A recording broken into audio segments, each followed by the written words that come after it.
Acolho com muito carinho e fraternidade, através de Roberta Maria Silva, que comentou elogiando o canal Cartas Proféticas aqui no YouTube, e a querida irmã, líder, estudante universitária da Amazônia, Valdirene Gonçalves Cruz. Eu saúdo a todos, a todas vocês. Que a graça de nosso Senhor Jesus Cristo, que foi ungido por uma mulher em Betânia, casa do pobre, e o amor de Deus, que é Pai, que é Mãe, presente e ativo na vida da humanidade, na vida do universo e de cada uma de nós. E a comunhão, que é a mesma coisa que a profunda união do Espírito Santo, fazendo em nós uma só fé, apesar de todas as nossas maravilhosas diferenças. Sejam conosco, não somente nesta reflexão, mas por toda a nossa vida. Em nome do Pai, e do Filho, e do Espírito Santo. Amém. Pedirei, como sempre, uma pausa a vocês para lerem o Evangelho longo, mas de leitura necessária, de São Mateus, capítulo 26, do versículo 14 até o capítulo 27, versículo 66. Uma leitura dramática, um texto que mostra o extremo da baixeza da nossa humanidade. Leiam, por favor, conversem aí, e voltaremos para refletir após a vinheta.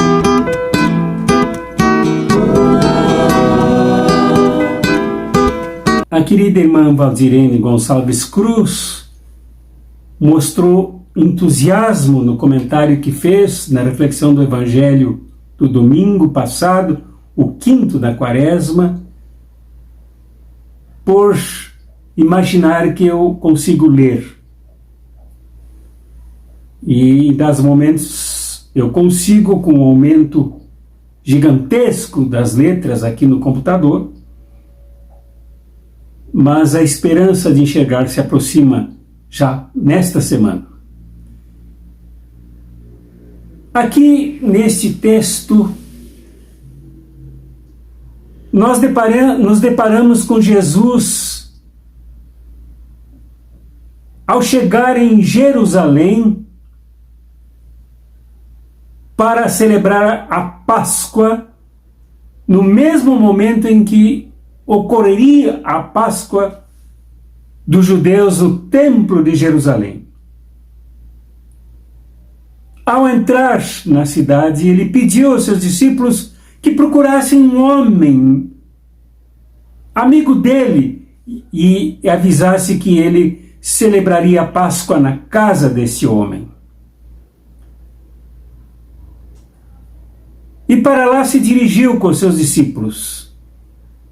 E esse texto mostra a dramaticidade da Páscoa celebrada por Jesus. Em contradição à Páscoa ritualística, rotineira, de matança de animais, superada no Templo de Jerusalém, a dele, celebrada por ele, na intimidade com os seus discípulos, foi de uma tensão sem medidas. Porque a Páscoa aconteceu sobre o maior dos pecados humanos. Na Páscoa de Jesus, quando ele disse que o pão é o seu próprio corpo e o cálice com o sangue da nova aliança era o seu sangue derramado pela humanidade, ele mostrou nesta celebração eucarística que a celebração dele não é mero ritual. Que a celebração de Jesus não é ausente da vida. Não é distanciada do contexto tenso onde se vive, dos conflitos que matam, que enervam e que são marcados pela traição. Aqui, na Páscoa de Jesus, a tensão era imensa, faço questão de repetir. Talvez a humanidade não tenha vivido uma missa, um culto, uma celebração tão tensa quanto esta. Porque ali se encontrava em jogo a vida de Jesus. Ali não havia cordeiro para ser morto, como no templo de Jerusalém, sobre um holocausto. Mas ele era o cordeiro. Ele seria morto. Dentro de instantes, brutalmente assassinado depois de um julgamento espúrio, pecaminoso, mentiroso, fake news, manobrado para extirpar do meio da humanidade o profeta Salvador. E a marca da Páscoa de Jesus é a traição. O nome da traição é Judas ou Iscariotes. Mas Judas apenas polarizou. Judas apenas realizou a extremidade da traição. Mas este peso pairava sobre todos, inclusive sobre o próprio Jesus, como se vê na leitura que vocês fizeram aí. Tanto que Jesus denunciou a traição na Eucaristia, denunciou na sua própria Páscoa, porque a sua Páscoa não era mero ritual, como muitos que acontecem por aí que não tem nenhuma relação com a vida, com o contexto, com a morte. A Páscoa de Jesus, sim, tinha toda a relação. E ele denunciou que um de vós, um dos seus 12 discípulos, daria baixa no grupo, transformando-o em 11. Um o trairia. Isto explodiu bombasticamente na vida de todos, porque a traição estava presente em todos, sem que ninguém duvidasse da denúncia feita por Jesus de que um de vós me traireis, sem saber de quem seria o autor da traição. E sabendo que a traição se fazia presente, passaram a se perguntar, e passaram a perguntar a Jesus: Senhor, acaso serei eu?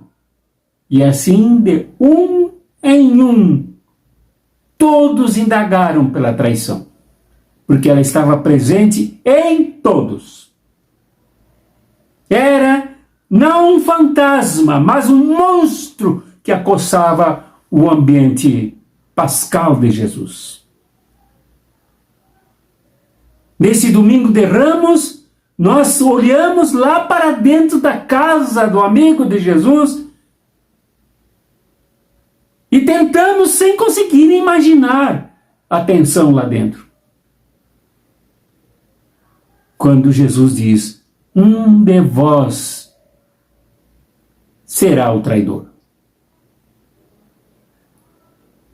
Até que no final ele disse: o que me trairá é o mesmo que tem a mão dentro do prato enquanto eu também como. Era Judas. Foi identificado o traidor, mas a sensação da traição pairava sobre todos. E não se limitou ao ambiente, porque era do contexto daquele momento histórico, como é da própria humanidade inteira. Tanto que Judas saiu dali quando Jesus disse: o que tendes a fazer, fazei-o, para entregar Jesus e se tornar o embaixador da traição. Antes se dirigira ao sumo sacerdote Caifás com a disposição de vender Jesus. Sim, porque a traição necessariamente ela tem que conter o valor econômico, o valor financeiro. Ela tem custos. Ela é material, ela é objetiva. A traição não é algo intencional somente, guardada lá no subjetivo do pensamento de alguém. A traição acontece material e objetivamente. E aconteceu com Judas. Ele se dirigiu a Caifás e perguntou: quanto me pagais para que eu entregue Jesus? E vendeu Jesus. Jesus era muito menos do que 30 moedas.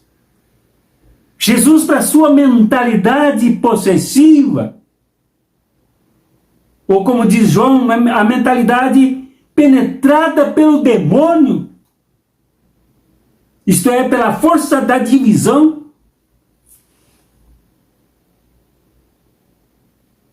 Jesus valia bem menos do que 30 moedas.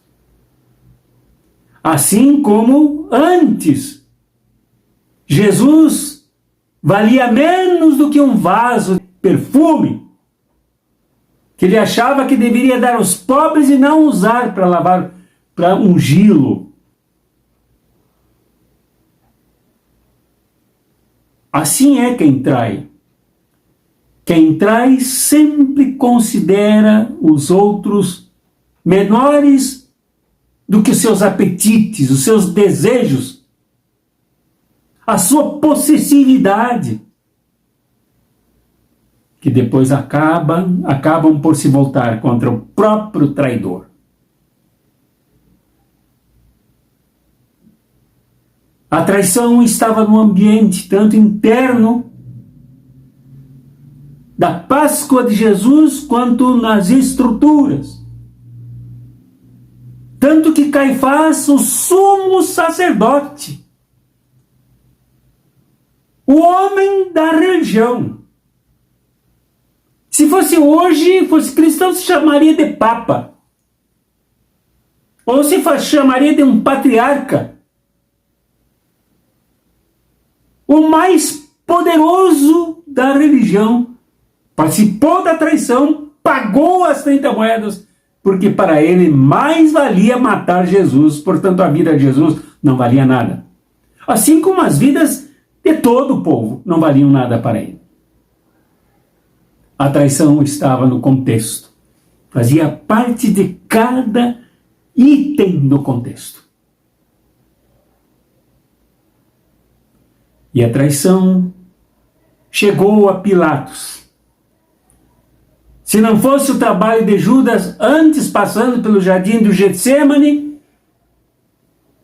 que usou aquilo que na cultura semita, na cultura oriental é sagrado, o ósculo santo, o beijo, usou para dizer para os soldados do templo, os soldados do sumo sacerdote,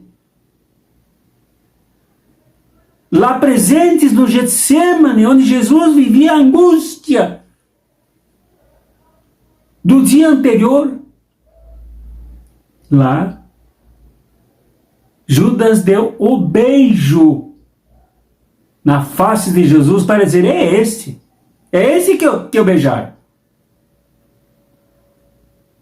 Jesus disse a eles: mas estive todos os dias no templo convosco.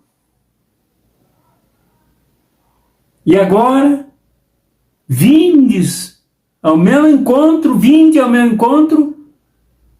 com espadas e paus para me prender. Jesus valia menos do que marginais. Jesus valia menos do que 30 moedas. Ser humilhado publicamente na frente de seus discípulos nada custava. A traição estava presente no beijo de Judas, estava presente na embaixada de Judas, estava presente nos soldados de Caifás, estava presente em toda a estrutura política até chegar em Pilatos.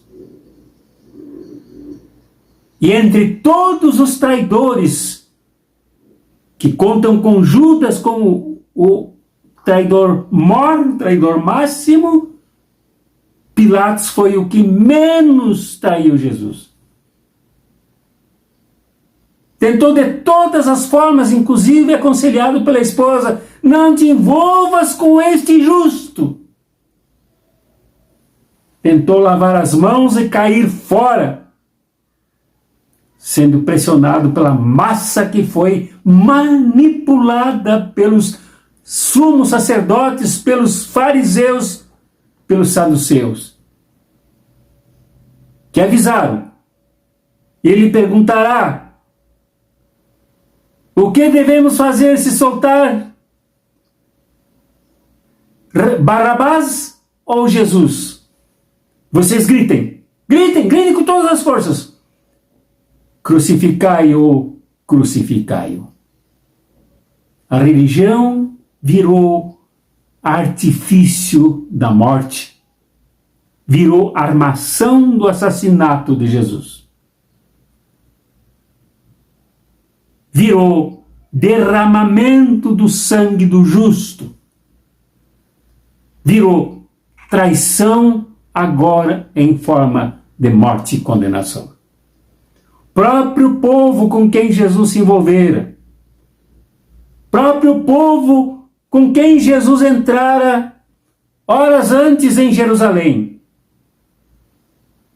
agora gritava: acossado, manobrado, enganado, manipulado, por quem deveria defender todos os direitos de Jesus. O próprio povo grita pela morte de Jesus. Até chegar o fim. Quando um estrangeiro, após o último suspiro de Jesus, que grita de dor: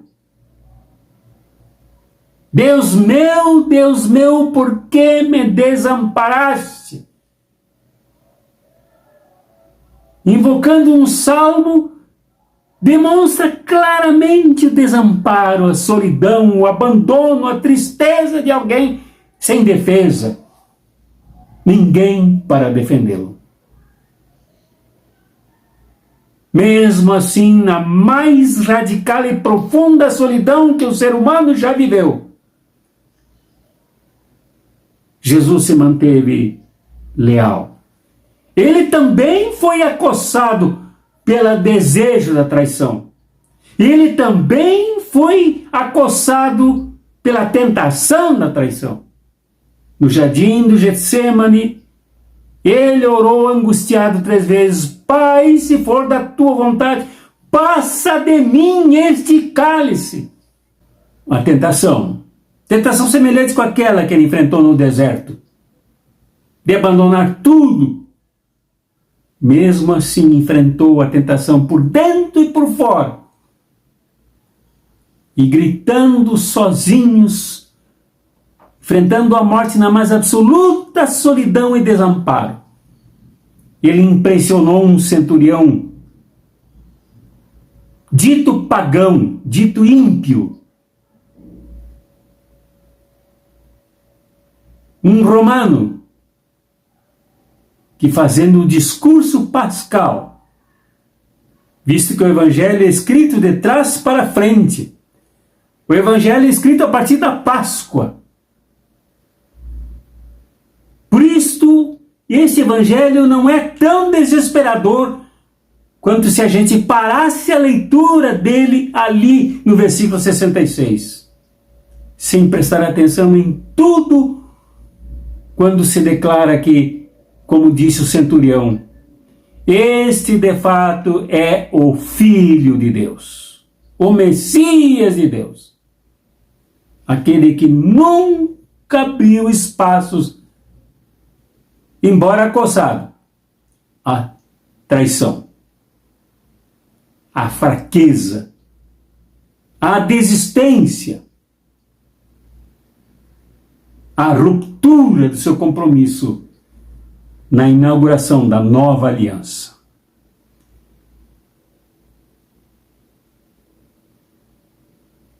Jesus enfrentou a traição pelo lado mais doloroso que alguém pode enfrentar, sofrendo-a integralmente nas torturas impostas sobre as suas carnes, no rebaixamento, nos falsos testemunhos dados. Quando o sumo sacerdote levou também a Pilatos alguém que dissesse: não, ele tem que morrer porque ele disse que o templo, e destruiria o templo em 3 dias ou reconstruiria. Jesus nunca falou isso. Não, ele tem que morrer porque ele se proclama o novo César, o novo imperador, o novo rei. E várias calúnias, várias injúrias de coisas que Jesus não disse, feitas falsas testemunhas contra ele. Ele enfrentou tudo. Para concluir, é bom que pensemos que nós, cristãos e cristãs, que afirmamos que começamos a nossa fé, afirmamos a nossa fé, justificamos a nossa fé neste Jesus aqui retratado por Mateus. Não podemos ignorar o ambiente de traição que sempre nos frequenta. A traição que é integrante da natureza humana que sempre se avizinha de nós. E é de admirar como tantas vezes as igrejas, compostas por pessoas que se diziam seguidoras de Jesus, crentes em Jesus, traíram muitas vezes, como se não conhecessem este evangelho.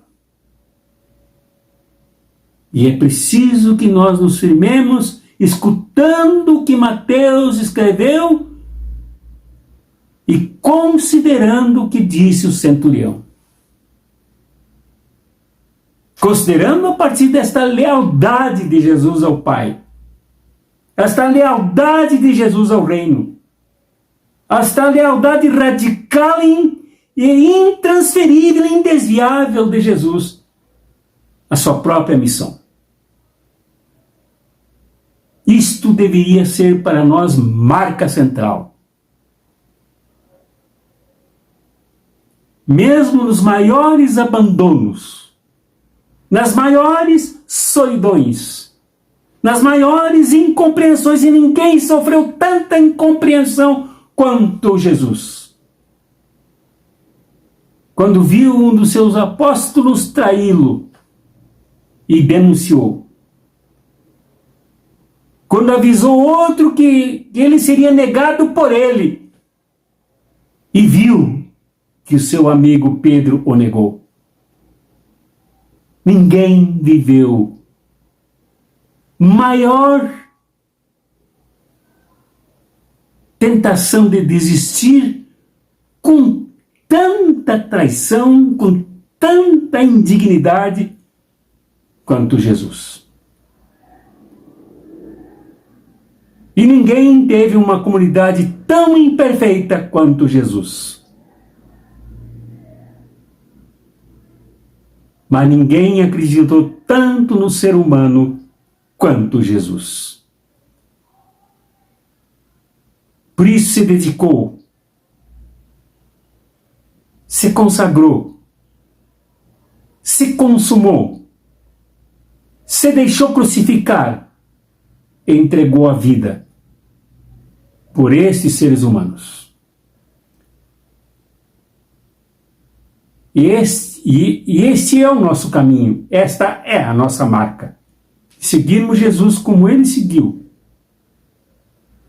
Mesmo que tenhamos que enfrentar todos os reveses.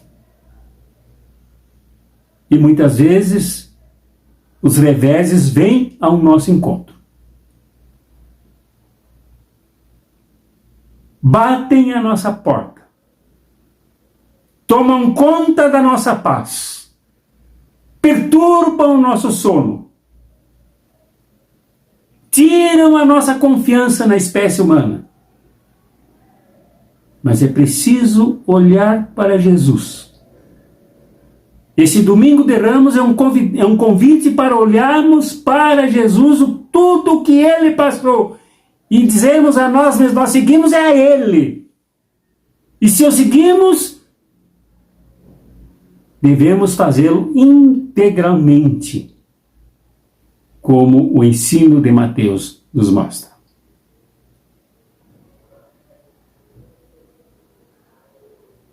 Que Deus te abençoe, meu irmão, minha irmã, e te fortaleça diante de todas as tentações de traição, de calúnia, de injúria, de humilhação, seja lá o que for. Deus estenda sobre ti a sua destra e tu te sintas amparado, amparado. Que o Jesus que se deixou ungir pela mulher em Betânia compartilhe contigo a sua unção para que tu te tornes forte diante de todos os reveses da vida, para seres humano e humana em favor de um mundo mais justo, de relações, de pessoas mais fortes, moral e eticamente. Que a comunhão do Espírito Santo te una, nos una ao Jesus que tem autoridade sobre a humanidade para nos salvar, nos libertar de todos os sinais e percalços da traição. Em nome do Pai, e do Filho, e do Espírito Santo. Amém.